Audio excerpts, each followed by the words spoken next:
We're the United States of America. Unity and oneness is what we're made of. One nation under God, it's plain to see. We're showing the whole world what a country should be.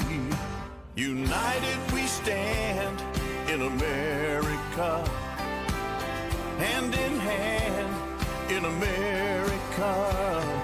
Together as one in a land that we love. United we stand in America.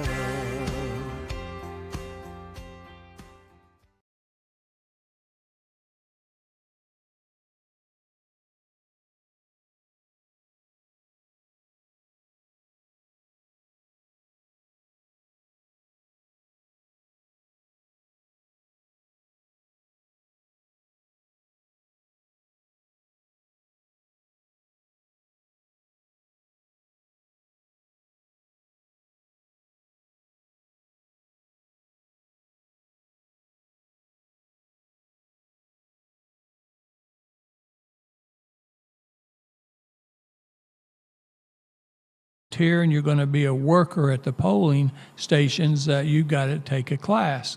And so right now at 9 o'clock, she is taking a class where she can do her civic duty and volunteer and help the voters vote next week in Springfield, Missouri. And so that's why we're missing her today.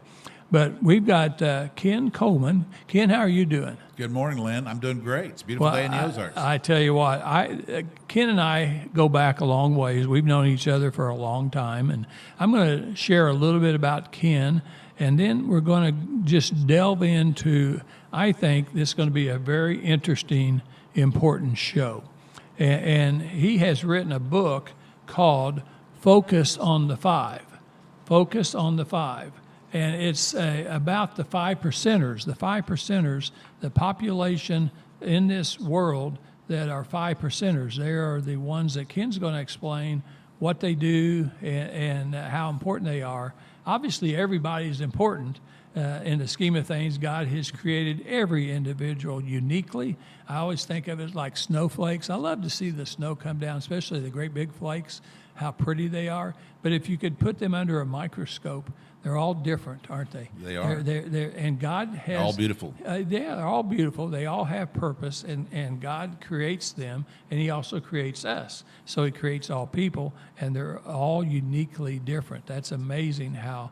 That's a good analogy, Lynn. How you can do all that. But anyway, a little bit about Ken. Ken's lived in the Branson area for a long time, born and raised in the Southwest Missouri Branson area. And interesting enough, he was a realtor, a broker, and sold, I think, over 7,000 pieces of property. It's crazy. I mean, that 7,000 pieces of property in 40 years. That's a lot of selling. Been very blessed. You've been very, very good and very blessed. You got to be very good at it, and you were, and because you're a people person and you really want to help people. And so for us, in our, we were talking about this before the show started, Ken. You're a difference maker. Now, I didn't realize at the time, before I talked to you just recently about this book, Focus on the Five, but I didn't realize that 5% of the people, those 5%ers, they're difference makers too. Absolutely. You just call them a different thing. That's right. And I used to always call them the doers, the guys and gals that get the work done. Sure. No, they invent things, they make things happen. They're the doers. It's okay to be a follower. There's a lot of people out there watching, and you're the follower. As long as you're following the right people, you're in the ball game too. So everyone's important. And then Don Blackard, I was telling you, my first co-host, she would always say, being the change. If you're a difference maker and being the change, I would always say that's a powerful combination, and you're going to be helping people. And so I know that you had 2 kids. You have 2 kids. Correct. And 5 grandchildren. Both of your kids graduated from Missouri State University. Correct. They both do marketing and things like that. Yes. And let me see what else I wrote down about you.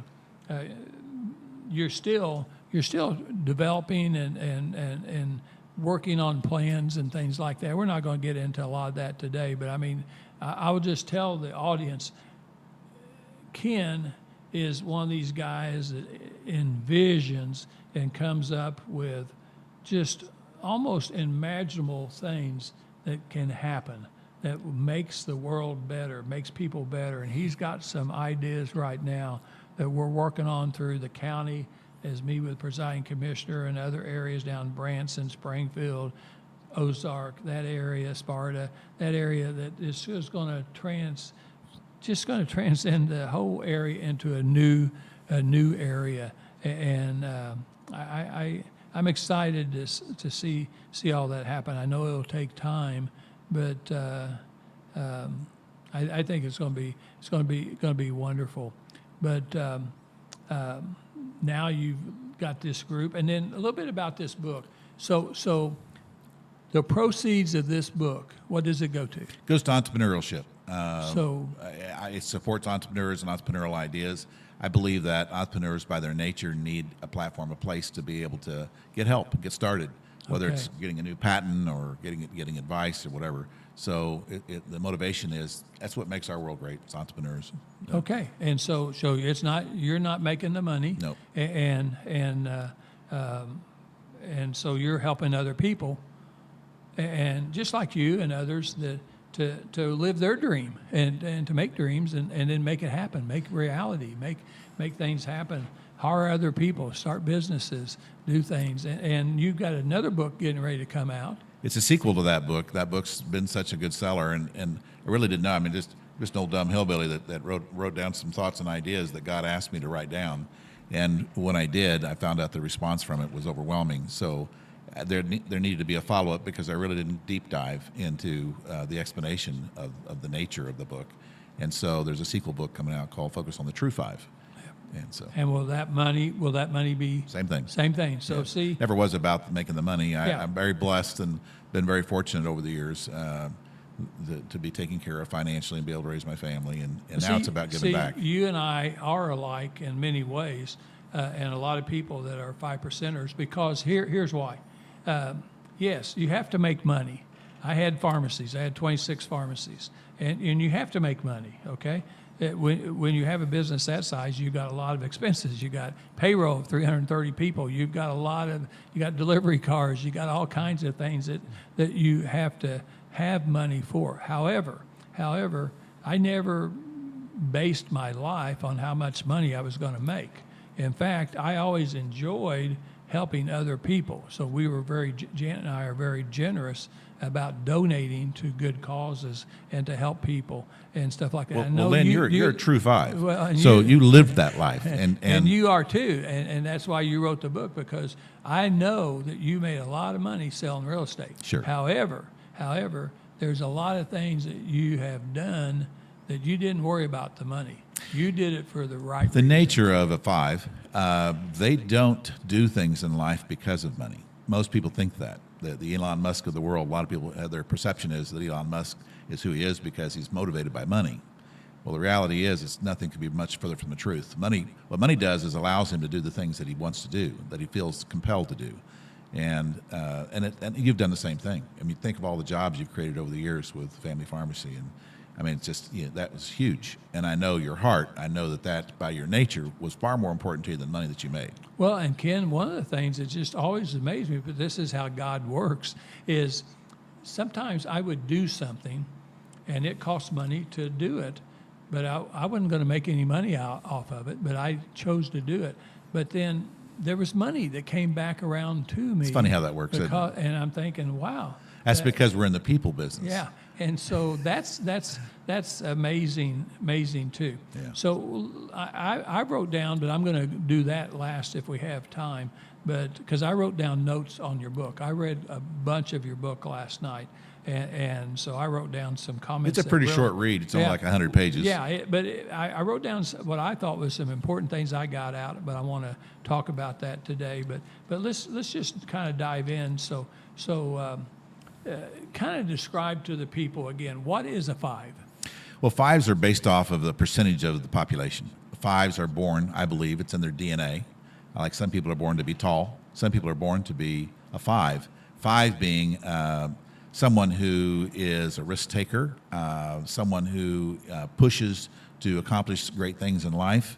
They feel that they're born with this thing in the pit of their stomach that they know they're supposed to be a part of something much bigger than themselves, and they just can't help but themselves but to pursue that, and they know that from a very young age. So, but I believe that's roughly 5% of the population. I believe that based off of prayer, and I feel that line of communication that I have with God. So those 5%, those people was born.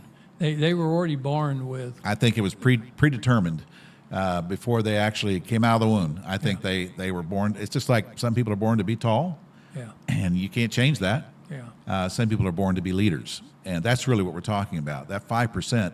And I'm not saying it's something I wish on people. Right.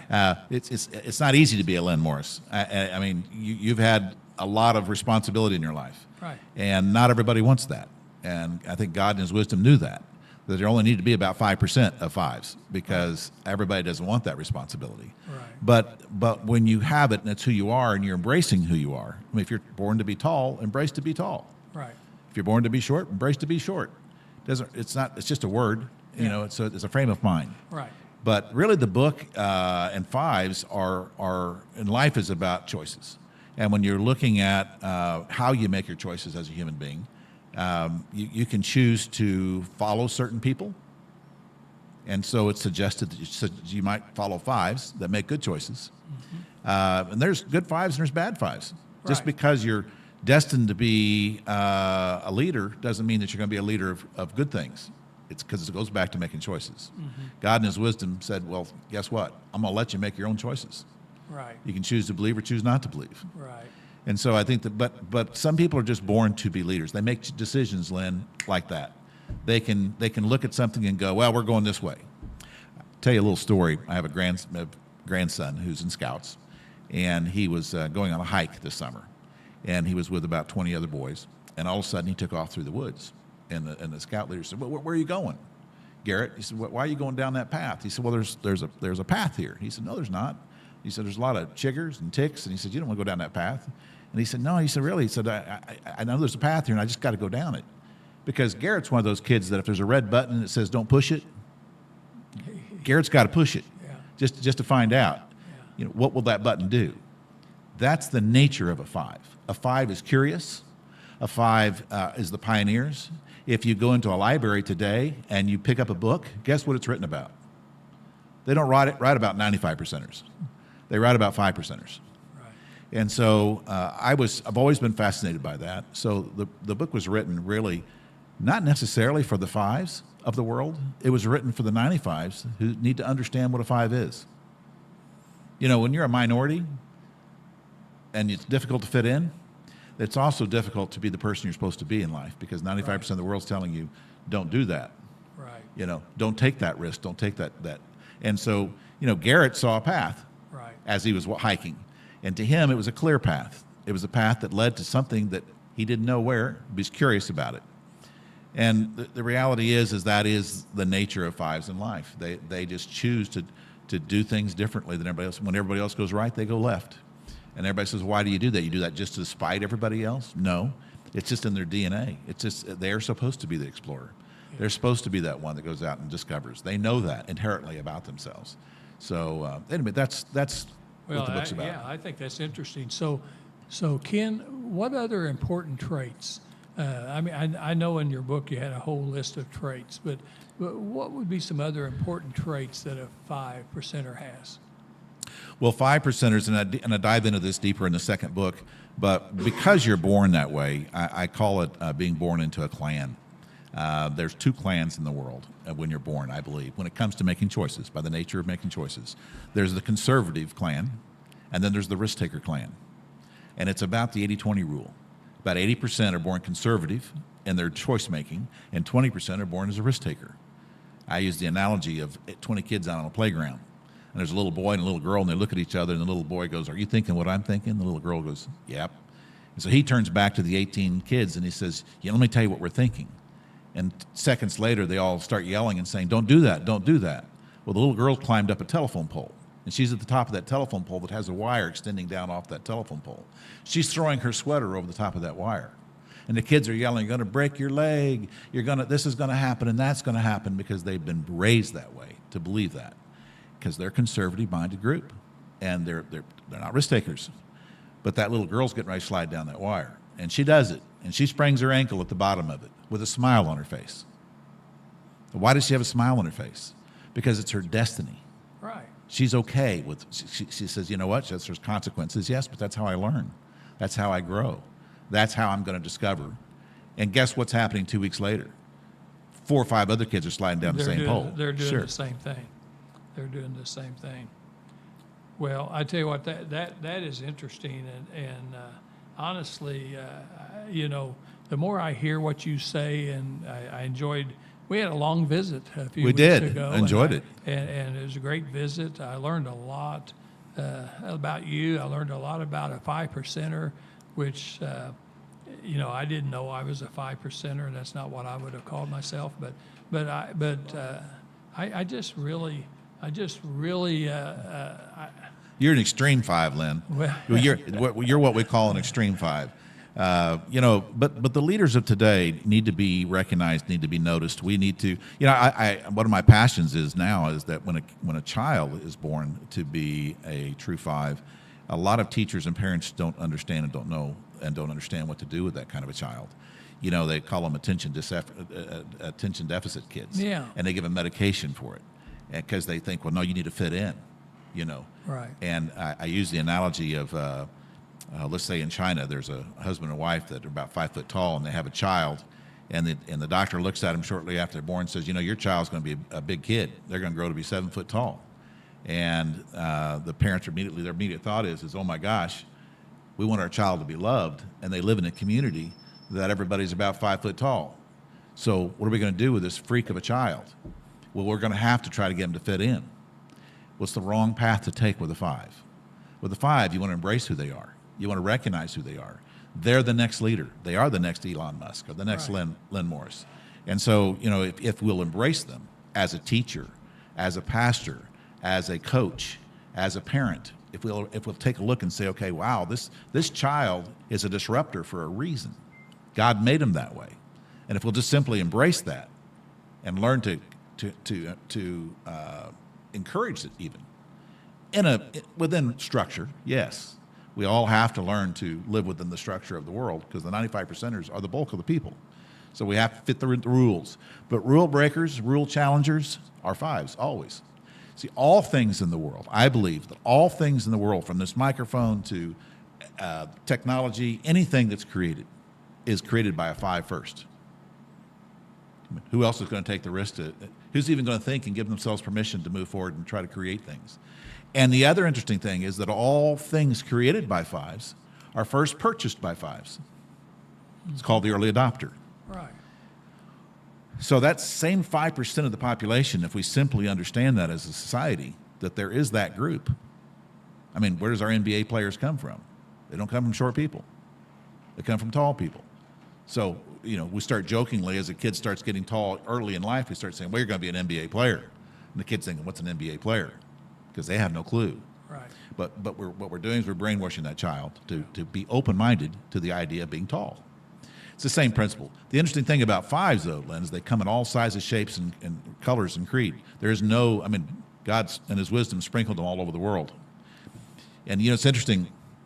Somebody asked me the other day, it was at Texas A&M, and I was doing a talk, and a student asked me, he said, well, how do you recognize a 5? How do you walk into a room and know a 5 right away?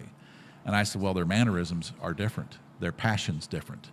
They wake up each day anxious for their feet to hit the ground. They know they have a purpose and they have a direction because they were born with that thing. Mm-hmm. I'll give you an example of that. Years ago, there was a person put on the face of the earth, and that person was put on the face of the earth with knowing that there was this thing in them that they had to go after an idea, a concept. And so as they started to pursue that, people started saying, you keep talking about this stuff, they're going to kill you. And he said, well, it's not an option for me. It's just who I am. I was born that way. I got to pursue it. But in his wisdom, he went and found 12 other 5s. One was a fisherman, one was a carpenter, Right. And he found comfort in being around other fives, which is a tip to fives, is to find other fives. And like Lynn and I connecting the other day, Right. it was a great conversation. It was a good feel because we understand each other. And we've made a lot of choices similar in life. Well, we know the rest of the story. You know, Jesus Christ went on to make a story. But here's what's interesting about that story. We wouldn't know who he is today had a book not been written. That's right.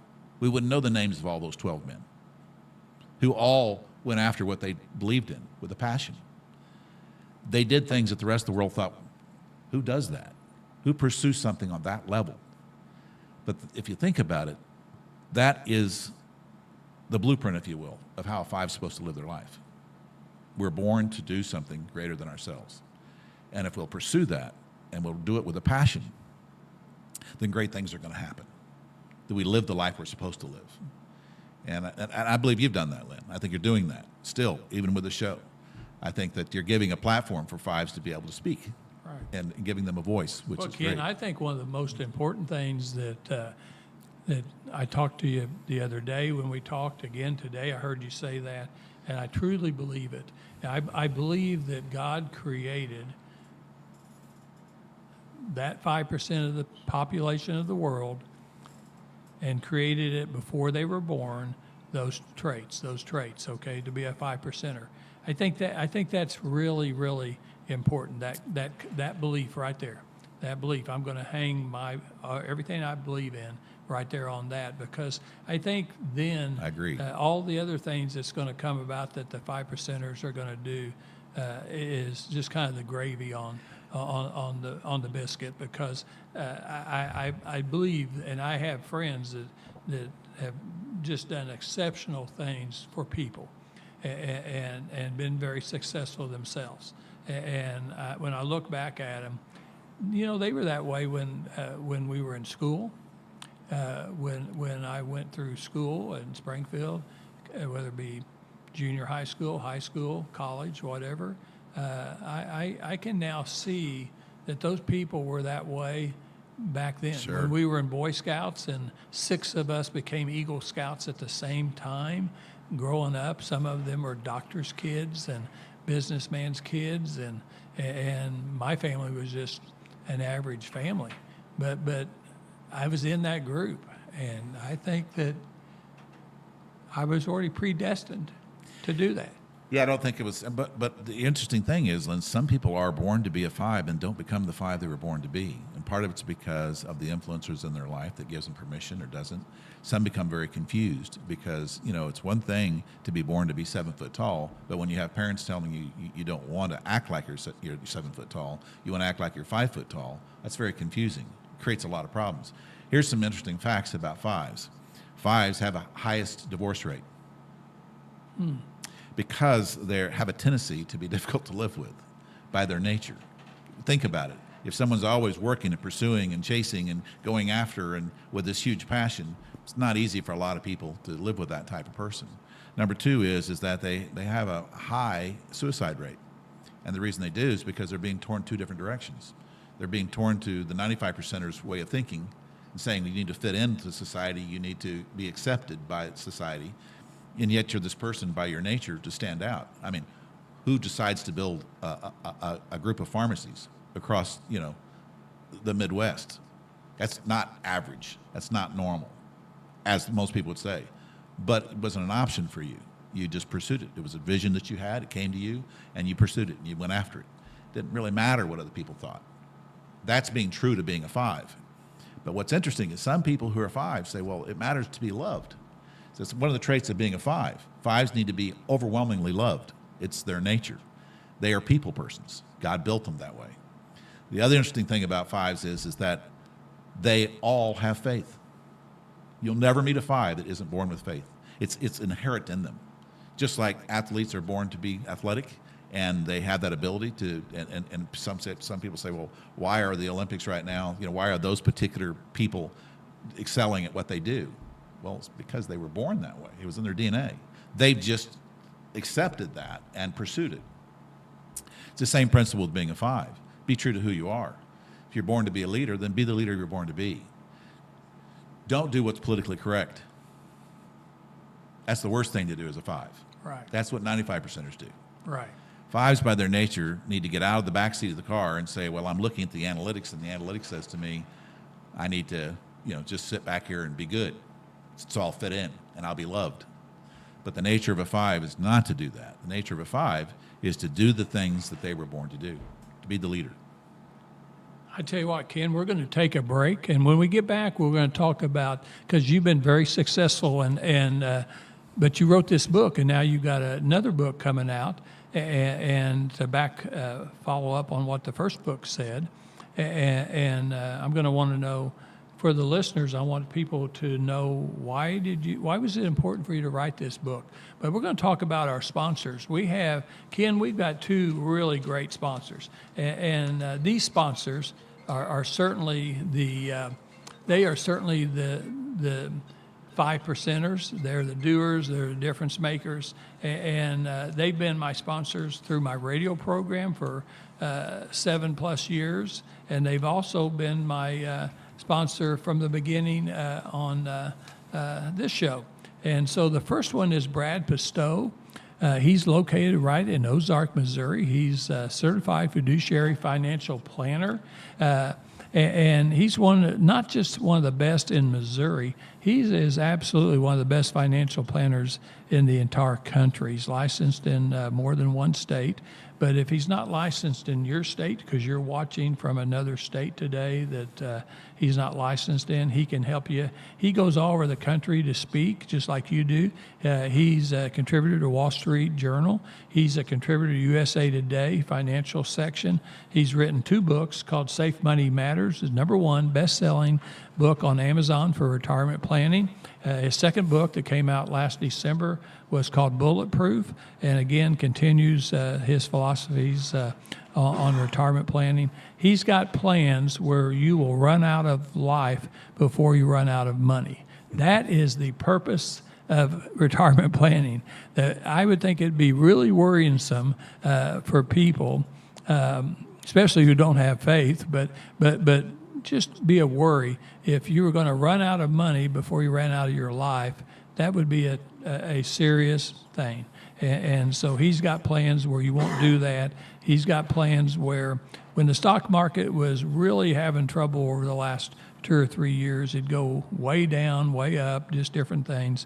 I never lost a dollar. I never lost a dollar. I continue to make money with the plans that he has.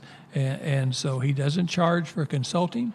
You can come in and talk to him. If you call 417-581-9222, 417-581-9222, Lisa will answer the phone, one of the nicest ladies. She's also licensed, but they'll send you the books. They'll send you books and information free, and you can read his books, see what his philosophies are, and things like that. True 5. Yeah, it's a true 5. Yeah, and I tell you what, he is one of the most generous guys. Again, one of those traits of a 5, because Don and I have asked him on things that we are involved in, if he could help us. He's always willing to help people.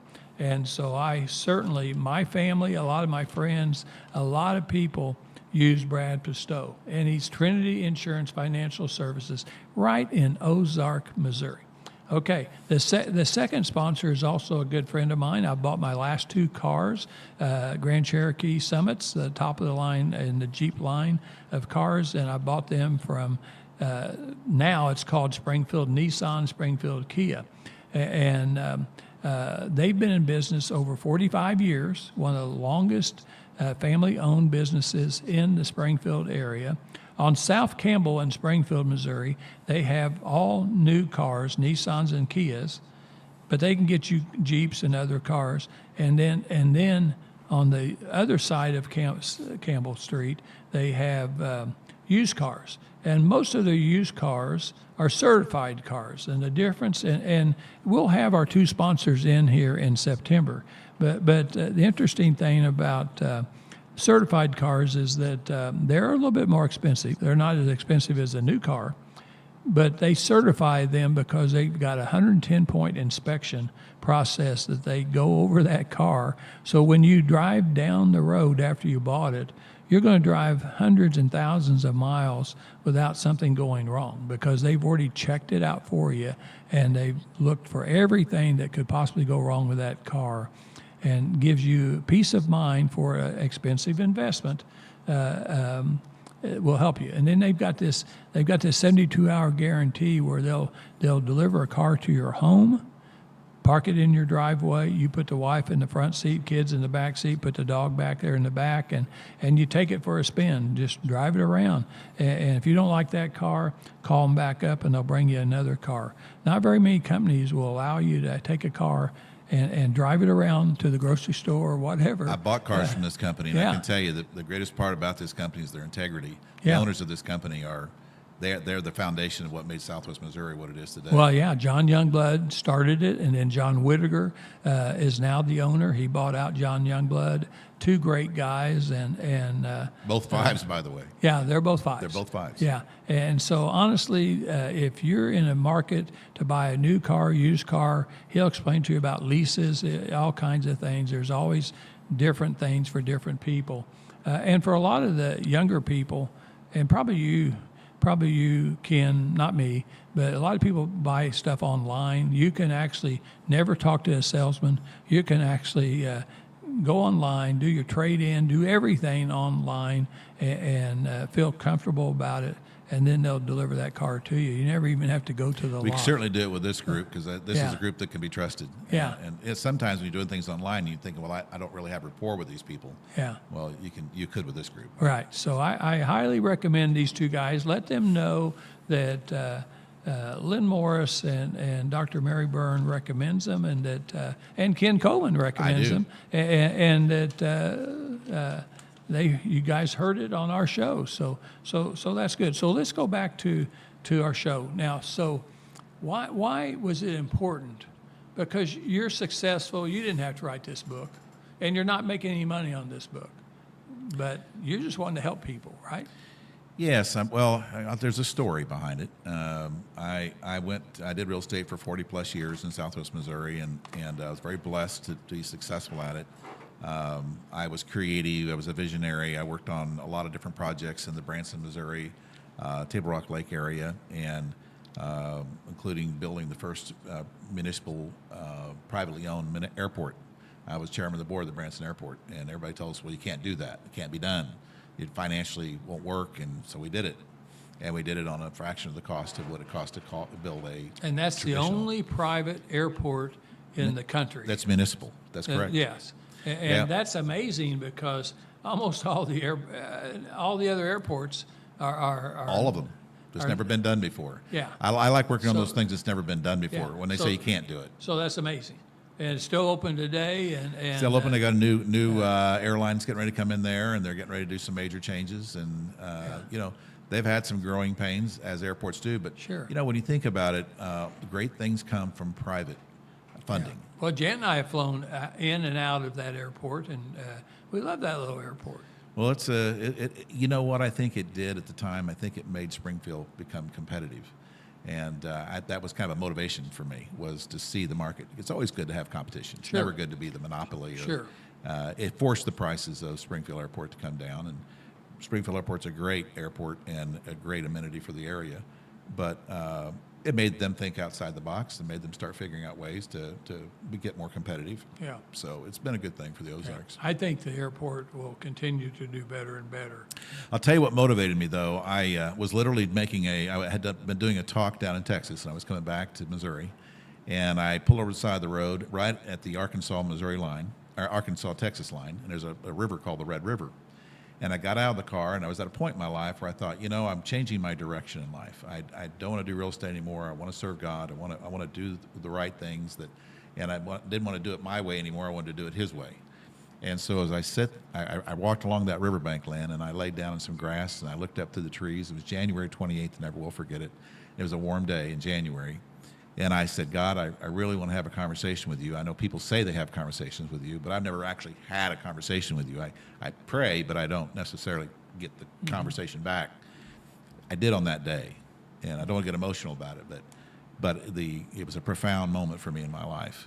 And what came out of it was, that if the Bible hadn't been written, we wouldn't know who those 13 men were. Yeah. And he said, Ken, he goes, fives by their nature. He didn't call them fives, and he called them what was politically incorrect to me. He called them my chosen people. And I said, well, God, I can't go around telling people that, there's certain groups a chosen group because everybody's important. And he said, well, but the reality is, he said that there is a group that are born in their DNA that are destined to carry out my wishes. And I said, wow, that was life-changing for me. And I said, well, what can I do to best serve you? And he said, well, gather that group of people for me. Find them. And tell them to get out of the back seat, get back in the front seat, start driving the car. An example is back in the cowboy days, a long time ago, obviously, a guy would come riding into a town on his horse, and maybe he'd down on his luck and down on life, and he's thinking, I need some wisdom, I need some financial advice, I need some marriage advice, I need whatever. Guess who the person was in town they seeked out? It's the wisest person in town. It was the pastor. Because back in those days, that's what wise men did. They went and got their pastoral degree. Right. And they were fives. They, by their faith and their desire to rise above and be the leader they were born to be, they became pastors. I think we've drifted away from that in society today. Now we've become businessmen. And that's how that's what we pursue, which is misconstrued sometimes as, well, money's what's important. No, because at the heart of that person, of a Lynn Morris, is his faith. It's his belief system. And he lives life based off his actions, not based off of the words. So the point there is that I wrote the book because God wanted me to express what fives are, who fives are, and help to gather them. So it's a mission of mine now is to, and the projects that I'm working on, things that I'm doing is all about attracting fives and finding fives. Because I believe if we lift fives up in our world, I'll give you another example. This, opportunity that happens with fives is not an opportunity for all fives. So, getting an opportunity to spread that word. I was doing a talk. I'll give you an example. I was doing a talk in San Diego, and there was a guy in the audience, and he was in his 80s, and I could see tears were coming down his face. And afterwards, he came up to me and he spoke, and I heard a little bit of a German accent, and I said, what I was talking about obviously moved you. And he said, yes. He goes, can I tell you real quickly my story? And I said, sure. He said, at 14 years old, Ken, I was living in Germany. And he said, I was an inventor. I knew at 14 years old I was destined to invent things. He said, my father told me to stop trying to invent things because the Germans are going to come get you, and they're going to take you away from our family. And he said, well, that's scary. And he said, well, he goes, it was a fact. And he goes, he said, it really bothered me because he said, I have to be who I was born to be. And he said, and so what you were talking about, he said, was really connecting with me. He said, so I turned to my grandfather. He said, we all lived in the same flat. And he said, I told my grandfather my dilemma. My grandfather says, well, you know what I would do? I would take that sky hook underneath your dad's bed. I would throw it over the Berlin Wall, and I'd crawl over that wall, and I'd go, and I would never turn back. He says, because you need to be who you were born to be. He says, guess what I did, Ken? He said, I did it the next day. I did exactly what my grandfather suggested. He said, I fell over the wall. They shot at me as I went over the wall. He said, I got scars on my legs from where the concrete actually hit my legs. He said, when I got over the wall, I sprained my ankle, and he said, I hobbled off, and he said, I went for 2 days until I finally got to where the boats were, shipyards. I climbed the rope to get into the ship, and I rode the ship not knowing where I was going. And he says, and I finally arrived at a place. He said, I couldn't read the words on the signs, and he said, which was New York. And I said, wow, what a story. And he goes, well, I said, so speed ahead, because I got a line of people here. I said, so tell me the rest of the story. He goes, well, he said, I just retired the head of NASA. Yeah. And he said, he goes, so your story I relate to. He said, but what's interesting is the family didn't follow me. He said, I tried to get my family to move over here. He said, well, because they weren't fives. They were 95s. Right. It's scary for them, across a big ocean. Right. Years ago, Lynn, there was 37 men that sat down and wrote a piece of paper. And what's interesting, out of the 37 men, 32 of them were pastors. Interesting, huh? Right. And they were all fives. All by their nature were fives.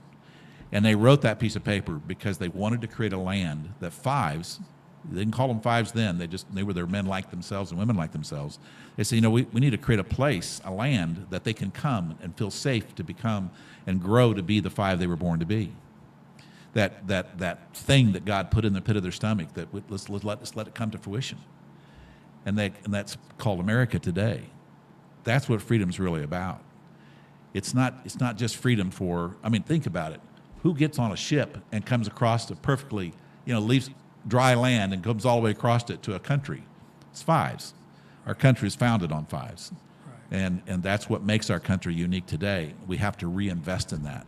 We have to become conscious of that. That's why we have to raise up fives, be conscious of who they are, and support them. Well, very good. Hey, Ken, we're going to run out of time. I'm kind of watching the clock there. But because Dennis, our volunteer producer, done a great job, and he'll be kind of waving. He's giving us that eye. He's going to be waving his arms after a while. But I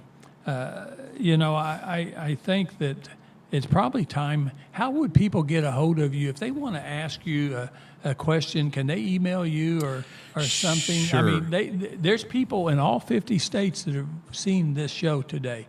There may be somebody in another country that saw this show today, and you have said something.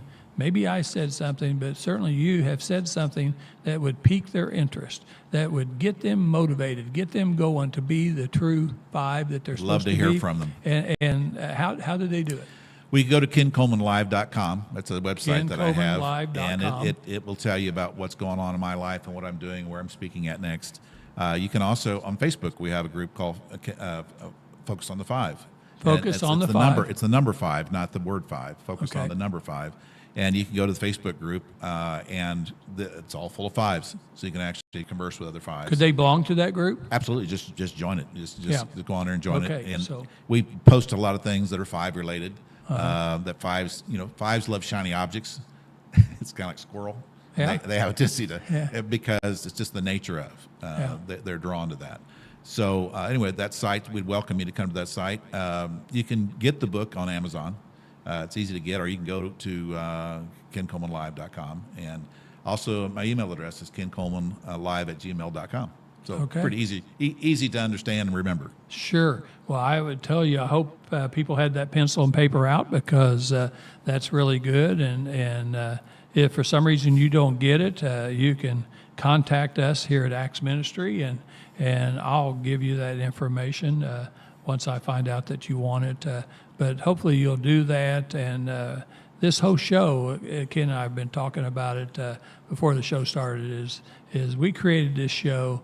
Jim Whining, our CEO, he's also the bishop and an attorney, world banker, just a great person, and he runs Acts Ministry now after Paul Collins, our original. Did you know Paul Collins? I did, yes. Paul Collins is a five. Yes. And Well, I know I've watched many of the shows, and they're all fives. right. Well, and so Jim and I talked about this show called Changing Times, because we are in the middle of the most changing times. We were that 4 years ago when we started this show on human trafficking, our very first show, and it's still that way today. We are in the midst of changing times. It is changing faster. Some of it's not so good, some of it's pretty good, and we just got to hang on and continue to do what we need to do. But this show is all about trying to bring hope, and what you did today, I think, is bringing hope to people. We've got to do the fives have got to do what they are destined to do. You got to live through that and do it to help other people. Invest in fives, and especially we're at election time right now. Yeah. Oh, yeah. So do your homework on fives, Yeah. and know who's at the it's faith-based. Right. That's driven, motivated because they believe that there's a power greater than themselves. Right. Because if your leader doesn't go to find their answers from something greater than themselves, I would find it a different leader. That's I don't true. care whether it's a coach or a teacher or a right. politician. At least that's my advice. Right. Well, we got August 6th. We're about out of time, but we got August 6th, the election primary here in Missouri, and obviously, whether it be national, we've got senators, we've got congressmen in our own area, Senator Hawley, Congressman Burleson. They're running for re-election.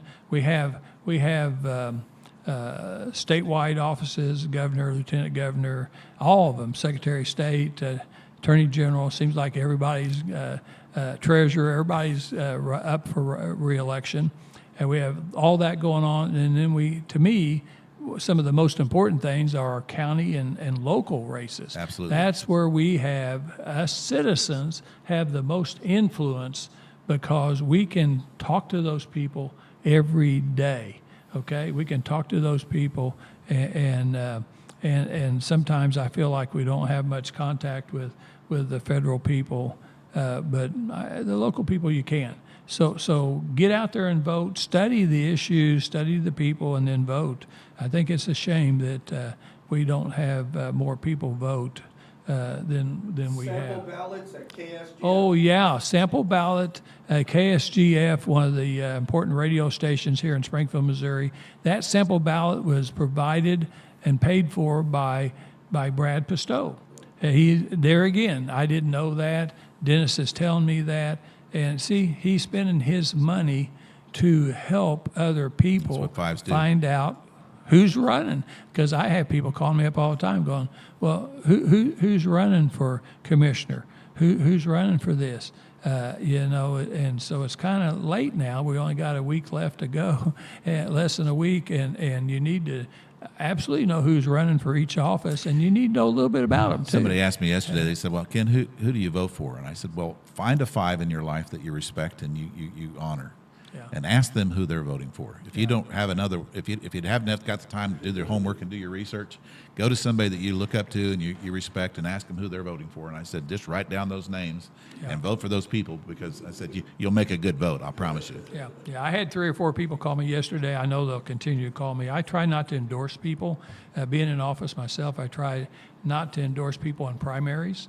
I always help people in the general elections, but again, though, I can tell you personally how I vote and my family votes. Hey, we've had a great show today. We appreciate you watching today, and we're going to be back next week. We're going to have a great show again, and it's going to be a little bit different topic, but it's something that's coming up in September. It'll be a month away when we actually talk about it next week, but it's something we need to talk about because it's a very important thing that's happening in Ozark, Missouri, but it's all for Southwest Missouri. There's going to be people from all over the area that comes to First Baptist Church, and it's just going to be a great event. And so we're going to talk about that the entire program next week. We'll have a couple of guests in that talks about it with Dr. Mary Byrne. Have a great week, and we'll be back next week. Thank you. Thank you, Lynn.